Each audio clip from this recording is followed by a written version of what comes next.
With your mini mud kitchen, you are going to get 3 plastic cups, 2 funnels, 1 mini bucket, 5 wooden spoons, 3 corks, and 10 buttons. And this is what those materials are going to look like. You've got your 5 spoons, your 3 corks, your 10 buttons, and then you have your 1 mini bucket. And your funnels are going to look a little different. Mine are bigger than yours. You will get 2 funnels, and then you are going to get 3 plastic cups as well. And our next step is to find some mud. We can either make mud or go and find some mud somewhere. I made mine by just finding a dirt patch in my backyard, and then I brought out some water with me. Here I'm using my spoon to smush up the dirt and the water together to create my mud. By adding more water, you can make mud that's more runny and that flows more smoothly. And by adding less water, you can make mud that's more chunky and good for molding and creating mud pies. Now that I've made my mud, I can now pull out my mud kitchen supplies. I've pulled out my cups so that they are ready for scooping in mud with my spoons here. Spoons are great for picking up mud and transferring it and moving it somewhere else. And you also have your fun funnels that you can use. I'm going to use some of my water and just pour some water in my little tin bucket, and then use my tin bucket to pour some water through our funnel and fill up my little plastic cups. I think I'm going to probably make some mud tea. And then I'm going to stir and stir and stir it up with my spoon.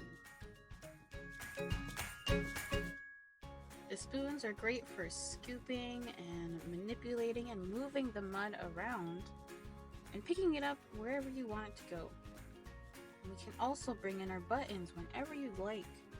I use the buttons for the center of my mud pies and for stacking with the corks.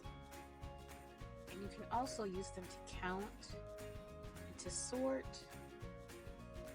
When children are playing with the loose parts in their mud kitchen, their fine motor skills are being developed and strengthened, all while they're manipulating and moving the mud around and grasping the small objects in their mud kit.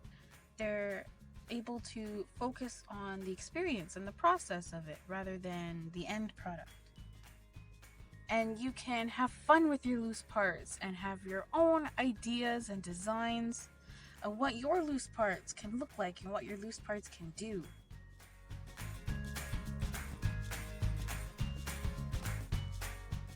There's so many different possible ways that you could use your loose parts. From scooping into the bucket with your wooden spoon, or pouring water into your bucket, and experimenting with the funnels that you get as well, and experimenting with the different consistencies of the mud.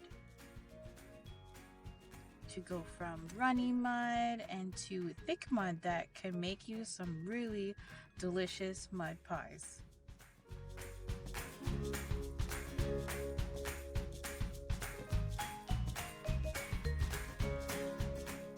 And after my mud pies were all done and ready, I'm using my buttons to decorate my mud pies.